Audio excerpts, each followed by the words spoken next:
Hello friends, मी रोशनी yummy food रेसिपीजमध्ये तुमचं खूप खूप स्वागत आहे. चला तर मग आज बघूयात अगदी छान आणि कुरकुरीत असा समोसा कसा बनवायचा. आवाज येतोय ना छान कुरकुरीत.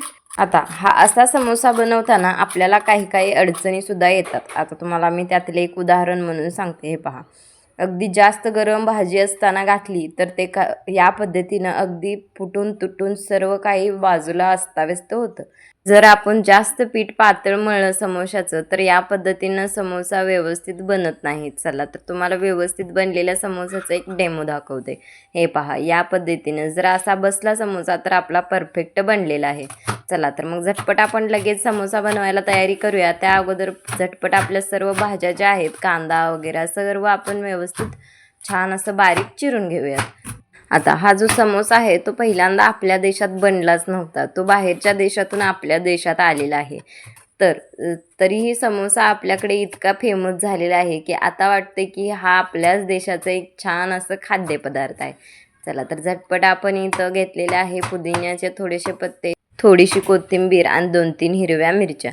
आता ह्यासाठी घ्यायचा आहे छान असा आपला मसाला तयार करून. सर्वात अगोदर घालायचा आहे बडीशेप, त्यानंतर घालायचं आहे थोडंसं धने, थोडंसं जिरं, छान असं कुटून घ्यायचं आहे. हे बघा, आता हे दाटसर छान असं कुटून घेतलेलं आहे. यामुळे अगदी समोशाला छान चव येते बरं का.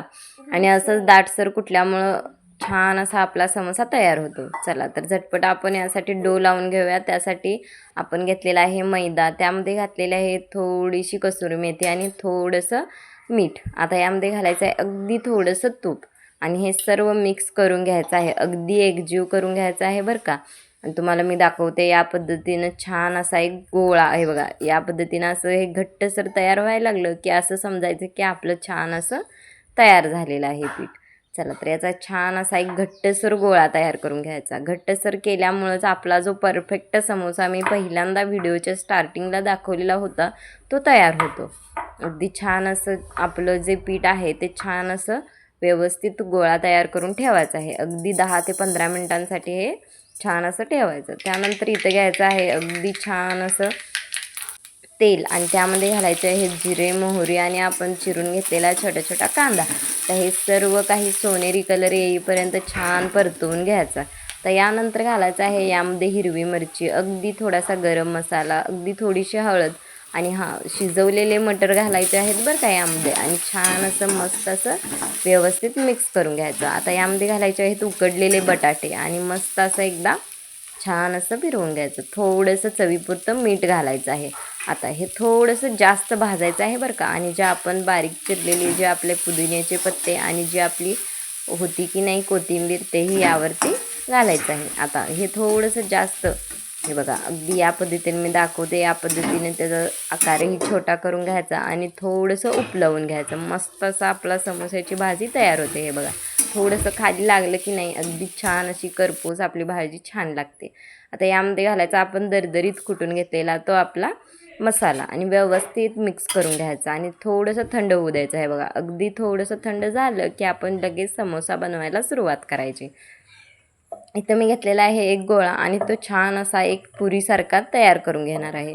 तुम्ही बघू शकता या पद्धतीनं अगदी पलटून पलटून आपण हा छान असा एक छान असं रोटी किंवा आपण काय म्हणू शकतो याला एक छान असा लांबट असा एक पुरीचा आकार देऊन ही तयार करायचा आहे. आणि यामध्ये करायचे आहेत 2 भाग. हे बघा या पद्धतीनं. आता एकेकांना समोसा फिल करताना खूप अडचणी येतात, पण काही नाही, अगदी सोप्या पद्धतीनं या पद्धतीनं अगदी त्रिकोण तयार करायचा, बोटांच्या मध्ये पकडायचा आणि त्यामध्ये घालायची आपली भाजी लगेच इझिली. आणि हे बघा अगदी छान या पद्धतीनं बंद करून घ्यायचं सगळं सर्व बाजूंनी आणि छान असा आपला समोसा तयार होतो.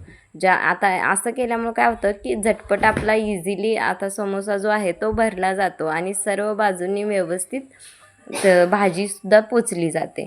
बघा असा परफेक्ट समोसा आता तयार झालेला आहे. चला तर अगदी मंद आचेवर आणि जास्त कडकडीत तेल गरम न करता हे छान असे आपले समोसे जे आहेत ते मस्त असे आपण तळून घ्यायचे आहेत. तर आता बाहेर जेव्हा आपण समोसे खातो तेव्हा ते अगदी जास्त कुरकुरीत असतात ना, कारण हे पहा आमच्या बाळालाही समोसे खूप आवडतात. बाहेर भरपूर बॅचमध्ये समोसे जे आहेत ते तळले जातात ना, त्यामुळे ते एकमेकाच्या हिटने सुद्धा अगदी छान कुरकुरीत होतात. मग आपण इथं काय करायचं, घरी तळत असताना कमी तेल वापरलेलं असते, तेव्हा या पद्धतीनं चमच्याने त्यावरती छान असं तेल सर्व बाजूंनी शिंपडायचं, जेणेकरून छान वरच्या बाजूनी खालच्या बाजूनी सर्व बाजूने ते कुरकुरीत होईल. हे बघा, अगदी या पद्धतीनं मस्त असं आपले समोसे तळून झालेले आहेत. चला तर मग आता हे जे समोसे जे तयार झालेले आहेत ते आपण काढून घेऊयात आणि छान असे सर्व करूयात. जर तुम्हाला माझ्या व्हिडिओज आवडत असतील तर माझ्या चॅनलला नक्की सबस्क्राईब करा आणि हा व्हिडिओ अगदी छानच वाटला असेल तर लाईकसुद्धा करा आणि हो, शेअर करायला विसरू नका. बेल आयकॉनही क्लिक करा, ज्याच्यामुळं काय होईल, तुम्हाला माझ्या नवनवीन रेसिपीचे अपडेट मिळत राहतील. चला तर मग कशी वाटली ही रेसिपी ते कमेंटमध्ये नक्की कळवा. बाय.